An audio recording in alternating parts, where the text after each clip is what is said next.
Hello, today's topic is training and development. I also made a video on this topic with the name of training and development, and it went very popular and it had a lot of views. Now, this topic is also the training and development based, but it's an advanced version of my previous video. So let's try to understand the difference between training versus development process. And sorry guys for the background noise, but what can I say? आप focus करें content पे और मेरी voice पे, आपको बहुत अच्छी learning मिलेगी. But I apologise for the background noises. So move on. First slide is training में जो हमारा फोकस होता है वो स्किल पे होता है और बिहेवियर पे होता है. मीन्स के ट्रेनिंग जो है वो स्किल बेस्ड होती है, जिसमें कोई सी भी स्किल हो सकती है, आपकी महारत हो सकती है जो आपके जॉब से ताल्लुक़ रखती है, या आपके बिहेवियर से हो सकती है. स्किल आमतौर पर हार्ड स्किल भी होती हैं, सॉफ्ट स्किल भी होती हैं.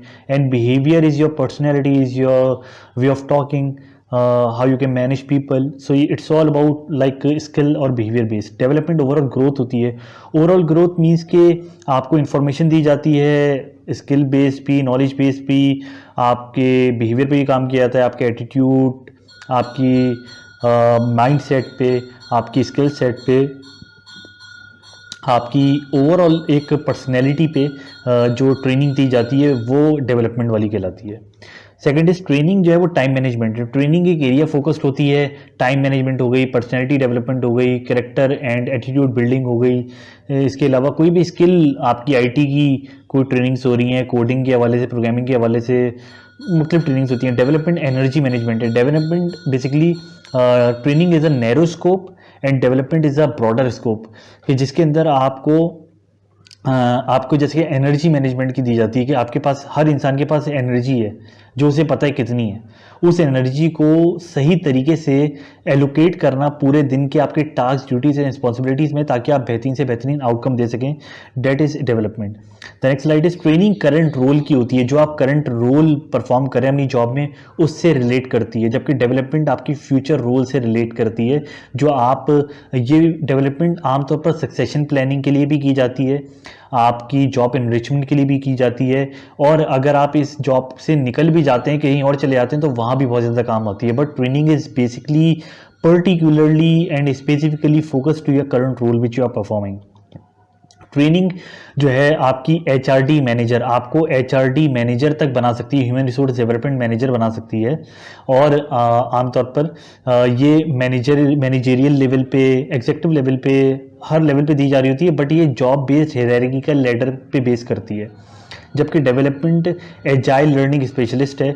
मीन्स कि आपको जो भी ग्रूमिंग के जो गुरूज हैं, जॉब को लेके, पर्सनैलिटी को लेके, और आपके फ्यूचर प्रोस्पेक्ट्स को लेके, जो कि लोग सोच सकते हैं, उनके थ्रू आपको दिलवाई जाती है. एजाइल लर्निंग स्पेशलिस्ट का मतलब यह है कि एक ऐसा बंदा जो कि बहुत डायनेमिक हो, डाइवर्सिफाइड हो, जिसका जो नॉलेज जो कैप है वो बहुत ज़्यादा ब्रॉडन और वास्ट हो, वो आपको बेसिकली इसके लिए ट्रेन करता है. ट्रेनिंग परफॉर्मेंस बेस्ड होती है. मीन्स कि आपकी परफॉर्मेंस को अपडेट करती है, अपग्रेड करती है और एडवांस करती है. डेवलपमेंट आपकी ग्रोथ पर्सपेक्टिव में काम आती है. सिर्फ उस जॉब की परफॉर्मेंस को नहीं जो है वो एम्पलीफाई करती, बल्कि आपको ग्रोथ देती है. आपकी कैरियर लेडर में बहुत ज़्यादा आपको बूस्ट देती है. प्रमोशन में बहुत ज़्यादा हेल्प आउट करती है. ट्रेनिंग जो है वो आपकी रोल बेस्ड होती है, जो भी जॉब रोल है. डेवलपमेंट पॉसिबिलिटीज़ क्रिएट करती है. The tendency of getting promotion in the future to work on a bigger level. So ये possibilities शो करती है डेवलपमेंट. ट्रेनिंग जो है टेम्पलेट्स, पीपीटीज पे बेस करती है. वो आपको मुख्तलिफ पीपीटीज के थ्रू ट्रेनिंग दे रहे होते हैं, नॉलेज शेयरिंग कर रहे होते हैं, इंफॉर्मेशन शेयर कर रहे होते हैं, मुख्तलिफ किस्म के ट्रेनिंग्स टूल्स और ट्रेनिंग टेक्निक्स यूज़ कर रहे होते हैं, जो कि आप मेरी प्रीवियस वीडियो में देख सकते हैं. यहाँ पे डेवलपमेंट में मुख्तलिफ ऑप्शंस आपको देते हैं, सक्सेशन प्लानिंग के थ्रू, जॉब एनरिचमेंट के थ्रू, जॉब इनलार्जमेंट भी है इसके अंदर, और मुख्तलिफ ऑप्शंस कि आप अपनी जॉब में रहते हुए या जॉब से निकल के अपडेट, अपग्रेड, प्रमोट किस तरह हो सकते हैं. ट्रेनिंग का एम्फेसिस फंक्शनल इश्यूज पे होता है, जो भी उस जॉब के टास्क, ड्यूटीज एंड रिस्पॉन्सिबिलिटीज हैं उनसे रिलेटेड होता है, जो उसके फंक्शंस हैं उस पर बेस करता है। डेवलपमेंट फ्यूचर चैलेंजेस को कोप अप करती है, जो आने वाले चैलेंजेस हैं उनको आप किस तरह डील करेंगे और उनको किस तरीके से आप परफॉर्म कर सकेंगे बेहतरीन तरीके से। ट्रेनिंग का जो एम्फेसिस है वो टीम वर्क पे होता है, क्योंकि जाहिर सी बात है ट्रेनिंग एक डिपार्टमेंट के बहुत सारे लोगों को दी जाती है, तो उसके अंदर वो जेलिन होते हैं, आपस में उनकी कम्युनिकेशन होती है, उनके रिलेशनशिप ज़्यादा अच्छे बिल्ड हो जाते हैं और उनको एक ही टॉपिक पे ट्रेनिंग दी जा रही होती है। Development human robot work place का मतलब ये है कि डेवलपमेंट किसी एक मखसूस डिपार्टमेंट पे नहीं होती, ये उन लोगों पे होती है जिनको आइडेंटिफाई किया जाता है कि इनमें वो एलिमेंट्स हैं, इनमें वो पर्सनैलिटी ट्रेट्स हैं, कैरेक्टरिस्टिक्स हैं जो कि इनको जो है वो डेवलपमेंट की तरफ लेके जा सकते हैं। इनको डेवलप करने की ज़रूरत है ताकि ये हमारे आने वाले फ्यूचर रोल्स को संभाल सकें। Training connect with audience, C is equal to connect. Connect में आपको पार्टिसिपेंट्स को एंगेज करना पड़ेगा। ट्रेनिंग में जब तक कि आप पार्टिसिपेंट्स को एंगेज नहीं करेंगे वो ट्रेनिंग सक्सेसफुली ट्रांसफ़र नहीं हो सकती आपके ट्रेनीज तक। तो एक एंगेज करना पड़ेगा, एक ऑन एंड ऑफ जो है ट्रेनिंग के थ्रू, और ट्रेनिंग के दरमियान जो है वो क्वेश्चंस एंड आंसर्स चलते रहने चाहिए। केयरिंग एटीट्यूड कि आप उनके हमदर्द की तरीके से आए, उनको एम्पैथी देना, उनको सिंपैथी देना कि आप उनकी मदद के लिए आए हैं, उनकी मदद इस तरह कर सकते हैं कि उनकी परफॉर्मेंस को बेहतर करने के लिए आप आए हैं, उनकी एक्यूरेसी लेवल को आप बढ़ाने के लिए आए हैं जो जॉब में परफॉर्मेंस का है। उनको थर्ड इज माइंड सेट, उनको माइंड सेट देना। ट्रेनिंग सिर्फ स्किल सेट पे नहीं होती, माइंड सेट देना, क्योंकि माइंड जब तक ये प्रिपेयर नहीं होगा स्किल अंदर जा ही नहीं सकती। तो पहले उनके माइंड को प्रिपेयर करना कि हम आपको सिखाने के लिए आए हैं, हम आपकी बेहतरी के लिए आए हैं और हम आपके प्रमोशन के लिए आए हैं। आप अगर परफॉर्म अच्छा करेंगे तो प्रमोट भी हो सकते हैं आगे, और साथ साथ आप को कैरियर लेडर में आसानी होगी, आपकी जॉब के जो टास्क, ड्यूटीज, रिस्पॉन्सिबिलिटीज आप परफॉर्म करते हैं उनमें और ज़्यादा एक्यूरेसी आ जाएगी। तो इस तरह के पहले माइंड सेट देना, फिर स्किल सेट देना। I is equal to inspire. Inspire किस तरह कर सकते हैं? मुख्तलिफ स्टोरी टेलिंग करके, सक्सेसफुल स्टोरीज जो होती हैं वो शेयर करके कि जो लोग उस डिपार्टमेंट में उस जॉब रोल में रहते हुए सक्सेसफुल हुए हैं। मुख्तलिफ पर्सनल एग्जाम्पल्स देके आपकी खुद की जो तगो दो और जो ज़िंदगी में आपकी स्ट्रगल और स्ट्राइवनेस है उसके थ्रू आप मुख्तलिफ जो एग्जाम्पल्स शेयर कर सकते हैं। एनालॉजी, मुख्तलिफ एग्जाम्पल से आप अपनी ट्रेनिंग में चीज़ों को समझा सकते हैं, जो कि आमतौर पर क्योंकि एग्जाम्पल से चीज़ें अच्छी समझ में आती हैं, कॉन्सेप्ट्स एग्जाम्पल से ही क्लियर होते हैं। तो analogy to resembles your knowledge with some examples. Reference experts, मुख्तलिफ जो फील्ड के एक्सपर्ट्स हैं उस जॉब के, उस डिपार्टमेंट के, उस जॉब डोमेन के, उनके एक्सपर्ट्स जो हैं उनके रेफरेंसेस शेयर करना। किलिंग कोड देना, मीन्स किलिंग कोड के जो मुख्तलिफ बड़े बड़े लोगों के, जैसे कि जैक वेल्च है, जिम रॉन है, मुख्तलिफ नेपोलियन हिल है, तो इनके जो बड़े बड़े जो हैं मोटिवेशनल गुरुज गुजरे हैं उनके किलिंग कोड्स देना, ताकि एक इमोशनल ट्रिगर और इमोशनल बूस्ट मिल सके ट्रेनीज को और वो ट्रेनिंग को और ज़्यादा कॉन्शियसली अटेंड कर सकें। स्टैटिस्टिक्स, साथ में फैक्चुअल डेटा भी आपके पास होना चाहिए जो कि फैक्ट्स एंड फिगर्स पे बेस्ड हो, जिसकी वैलिडिटी बहुत ज़्यादा अहम हो, क्योंकि सुपरफिशियल नॉलेज और ये मीन्स के सब्जेक्टिव नॉलेज इतना ज़्यादा इम्पैक्ट नहीं करती जितनी फैक्ट्स, फाइंडिंग्स और ऑन ग्राउंड रियलिटीज़ का स्टैटिस्टिकल डेटा इम्पैक्ट डालता है, तो वो भी साथ में आपको देना होगा। D is equal to delight, means कि उनको खुश किस तरह करेंगे कि आपकी ट्रेनिंग की एंडिंग इमोशनल होनी चाहिए। पावरफुल डीब्रीफिंग, उनसे जो कुछ भी आपने सिखाया है, जो कुछ भी आपने उनको कॉन्सेप्ट दिए हैं, आखिर में उसके बारे में उनसे क्वेश्चन करना, उनसे फीडबैक लेना, इससे ये पता लगेगा कि आपकी ट्रेनिंग कितनी कामयाब हुई है और उनको उनके कॉन्सेप्ट क्लियर हो गए हैं जो आप उन्हें पढ़ाना चाह रहे थे। थर्ड इज अप्रिशिएट करें पार्टिसिपेंट को, एक पॉजिटिव जेस्चर्स एंड पोस्चर्स आपके होने चाहिए टूवर्ड्स द ट्रेनीज, ताकि वो आगे भी ट्रेनिंग को इंजॉय करते रहें।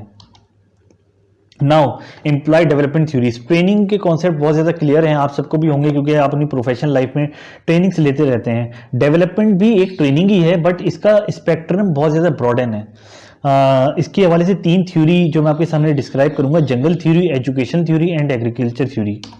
फर्स्ट वन इज जंगल थ्योरी। जंगल थ्योरी का जो एक एसेंस है वो बेस करता है कि टैलेंट को आप छोड़ दें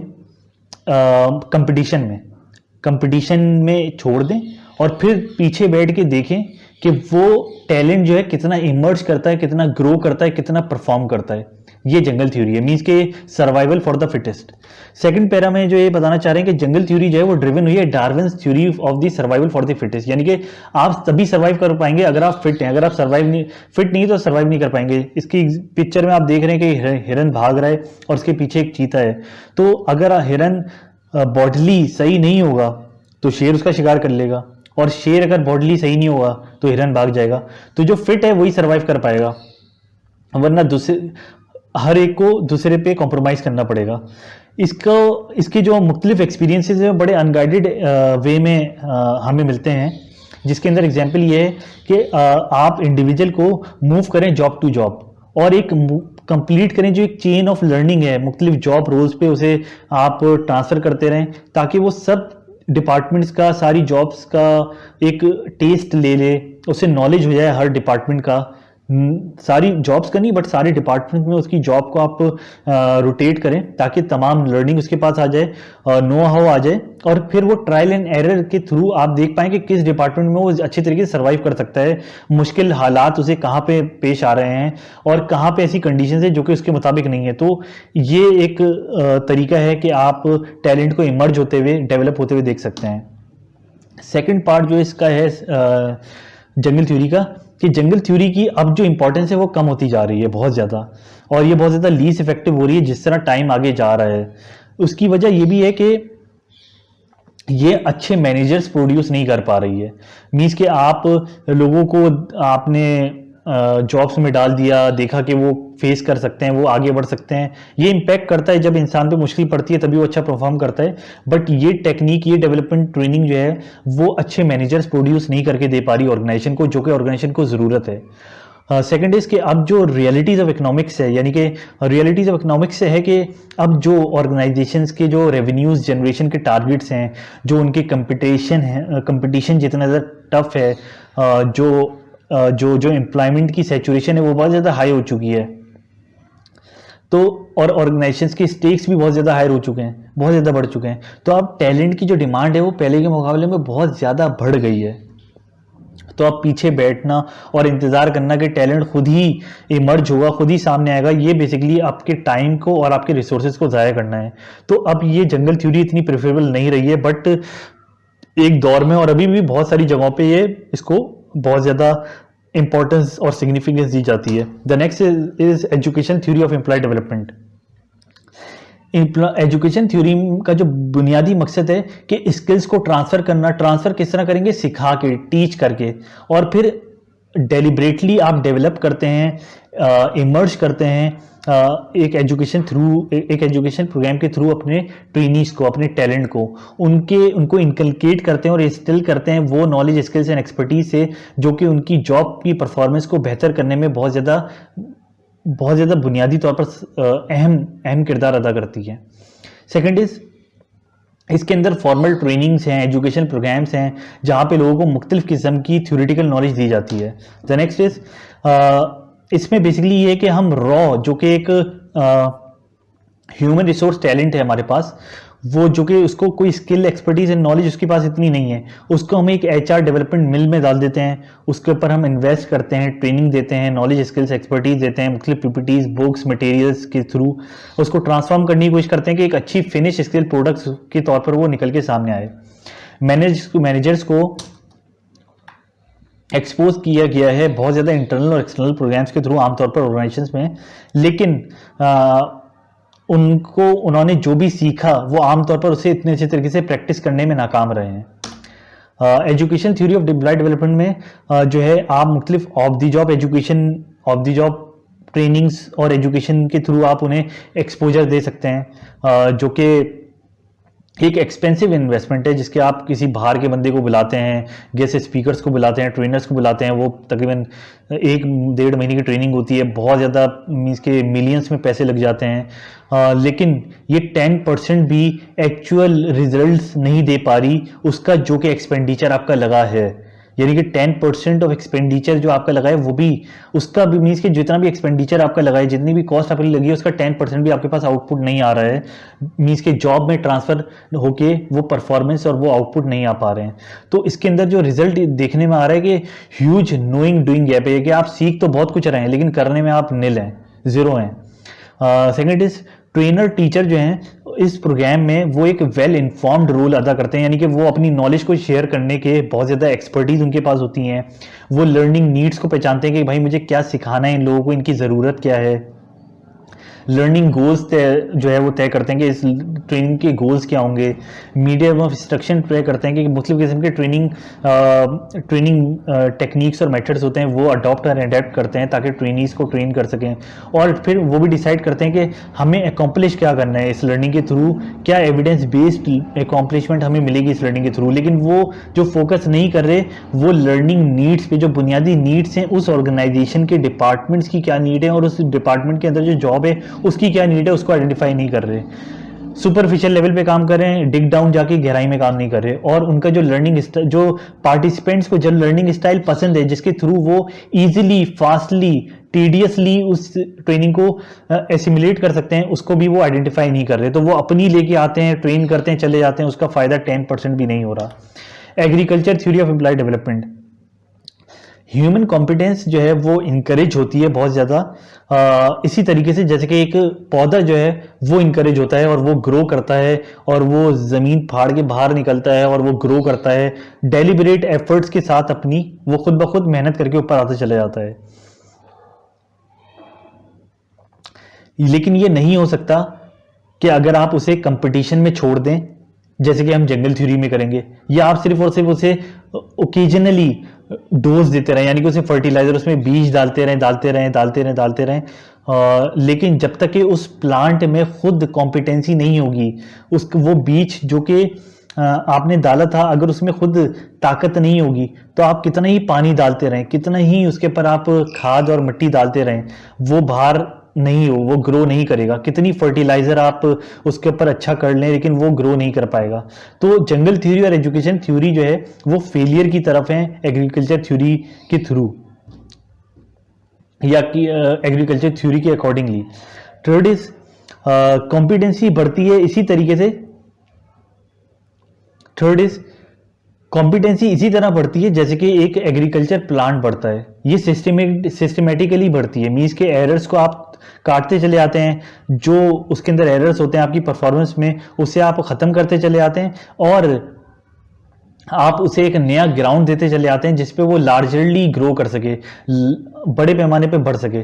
मीन्स कि किसी जॉब में वो सक्सेसफुल नहीं हो पा रहा है आपका एम्प्लॉय, तो उसे दूसरी जॉब में कर देना ताकि वो वहाँ पे अगर उसका इंटरेस्ट है, वहाँ पे उसकी एक्सपर्टीज अच्छे तरीके से यूज़ हो रही है, स्किल्स यूज़ हो रही है, तो वो वहाँ पे ज़्यादा अच्छे तरीके से ग्रो करेगा। तो ये एक प्रोसेस है एग्रीकल्चर थ्योरी का। नेक्स्ट इज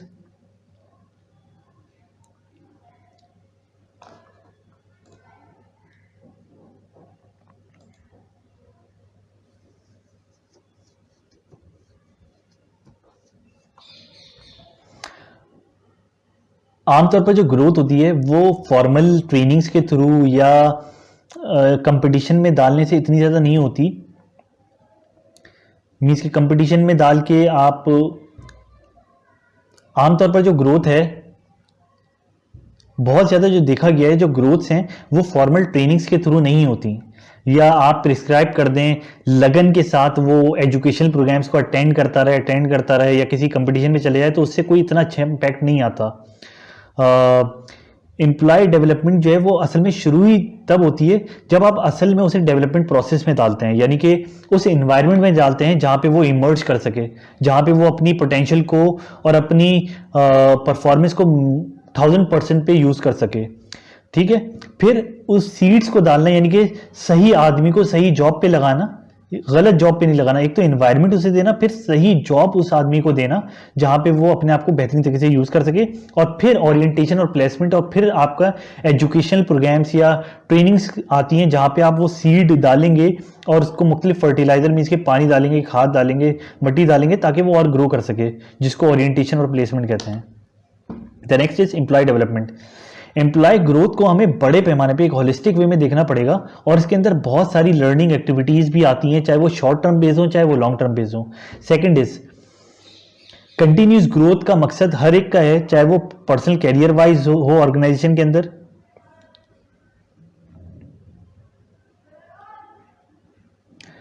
कंटिन्यूस ग्रोथ जो है वो हर इंसान का मकसद है। पर्सनल कैरियर वाइज को लेके ऑर्गेनाइजेशन के अंदर के ऑर्गेनाइजेशन में मैं पर्सनल मेरा जो कैरियर है वो कहाँ पे जा रहा है, और जो ऑर्गेनाइजेशन का जो मकसद है वो भी यही है कि आप अपने जो आपके पास हेड काउंट्स हैं, जो आपके पास ह्यूमन रिसोर्स है, उसको इतना ज़्यादा तैयार कर देना कि वो करंट और फ्यूचर रूल्स दोनों को कोप अप कर सके, दोनों को फेस कर सके और अच्छे तरीके से उन चैलेंजेस में उनको निभा सके, चाहे वो ऑन द जॉब ट्रेनिंग के थ्रू हो, चाहे वो of the job development techniques के थ्रू। इट डिपेंड्स कि आप किस तरीके से आपका जो वैल्यूज है, मिशन है, विजन है, वो किस ऑन द जॉब से बेहतरीन तरीके से इनकलकेट और इंस्टिल कर सकती हैं आपके ट्रेनीज और आपके एम्प्लॉयज में आपके ऑब्जेक्टिव्स को, या of the job. It depends on the organisation and employer. एक formula employ development is equal to education plus training plus direct experience. Education भी मैटर करती है। फिर एजुकेशन तो वो किताबी नॉलेज है कि इंजीनियरिंग को पढ़ा आपने, 4 साल बैचलर्स किया, पूरी इंजीनियरिंग पढ़ी, फिर स्किल बेस्ड ट्रेनिंग आपके पास होती है, मुख्तलिफ शॉर्ट कोर्सेज होते हैं, फिर डायरेक्ट एक्सपीरियंस आप जाके लेते हैं। तो इस तरह एक परफॉर्मेंस मैनेजमेंट, इसको डिवाइड भी किया है कि education plus training is equal to performance management है, और डायरेक्ट एक्सपीरियंस जो है आपका कैरियर ग्रोथ एंड डेवलपमेंट है। तो असल में जो डायरेक्ट एक्सपीरियंस है वो आपको ग्रोथ और डेवलपमेंट वही करवाएगा। एजुकेशन एंड ट्रेनिंग सिर्फ और सिर्फ आपकी परफॉर्मेंस को मैनेज करेंगी। Example next slide is 70-20-10। ये एक जार्गन है ट्रेनिंग एंड डेवलपमेंट का, जो आपको बताता है कि ऑन द जॉब ट्रेनिंग जो है वो एक्सपीरियंशियल बेस होती है, जो कि 70% इम्पैक्ट क्रिएट करती है, जिसमें आप सीखते हैं उस चीज़ को परफॉर्म करने के लिए। सेकंड इज उससे आप एक्सपेरिमेंट करते हैं, उसमें आपको चैलेंजेस मिलते हैं। इनफॉर्मल एक्सपोजर में आपके पास आप कोचिंग आपको मिल रही है, आपको कोई मेंटोर में, ये ऑन द जॉब ट्रेनिंग है कि मैं कोई मेंटोर आपको, आप मेंटोर हैं, वो ये ऑन द जॉब ट्रेनिंग है। बेसिकली कोई मेंटोर आपको प्रिपेयर कर रहा है एज आपको ट्रेन कर रहा है। सोशल लर्निंग से आप उस एनवायरनमेंट से सीख रहे हैं। फॉर्मल एजुकेशन आपको क्लासरूम लर्निंग है, इलेक्ट्रॉनिक लर्निंग है, सेल्फ स्टडी है। 70-20-10 एक कोई रूल नहीं है, ये एक मॉडल है। इसका कॉन्टेक्स्ट ये है कि बेहतरीन तरीके से इन रेशियोज को यूज करते हुए कुछ बेहतरीन फाइंडिंग सामने लाना ट्रेनिंग एंड डेवलपमेंट को लेते हुए। द नेक्स्ट स्लाइड इज 70-20-10 एक फ्रेमवर्क है लर्निंग और डेवलपमेंट का, जो कि कैप्चर करता है 3 किस्म की लर्निंग्स को।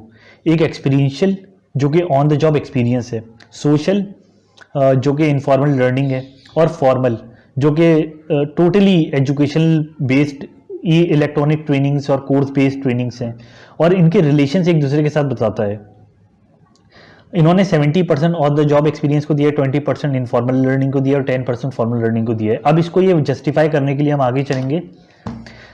70-20-10 मॉडल के थ्रू जो है वो बेहतरीन तरीके से प्रोफेशनल डेवलपमेंट जो है वो लर्निंग के थ्रू होती है, ट्रेनिंग के थ्रू नहीं होती।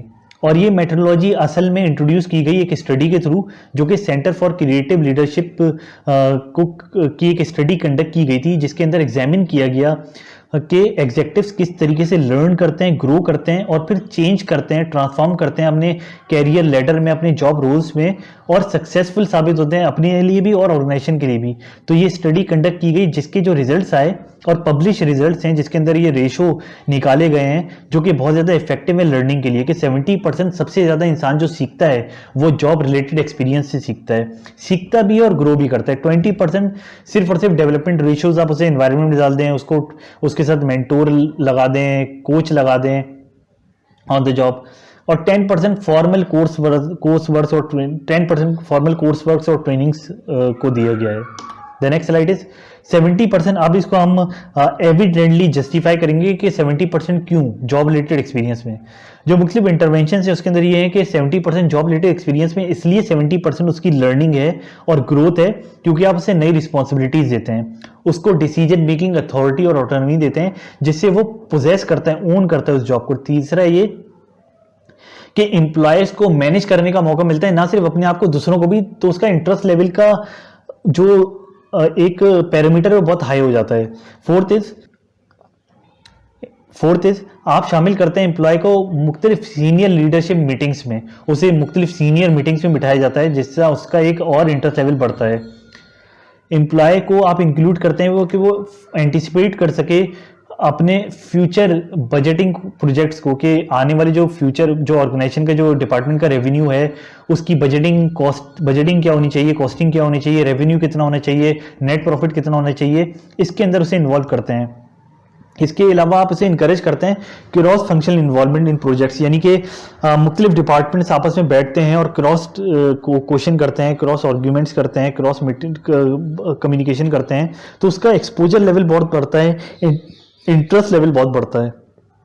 लास्ट इज एम्प्लॉयज़ को आप हायरिंग डिसीजंस देते हैं, यानी कि आप एम्पावर करते हैं, ऑटोनॉमी देते हैं, अथॉरिटी देते हैं, तो वो ओन करता है, पोजेस करता है और बहुत ज़्यादा एक्सीलेंटली परफॉर्म करता है अपनी जॉब को। Next is for 20% interaction with others. Intervention इसके अंदर क्या है, आप मेंटोर मेंटी का रिलेशनशिप होता है, इसके अंदर अप्रेंटिसशिप भी आ जाती हैं, इंटर्नशिप भी आ जाती हैं, एक रेगुलर कोचिंग सेशंस आप दे रहे होते हैं, रिवर्स मेंटोरिंग यानी कि आपने पहले उसे सिखाया, फिर उससे आप खुद उससे आप फीडबैक लेते हैं कि मैंने क्या सिखाया, मुझे करके दिखाओ।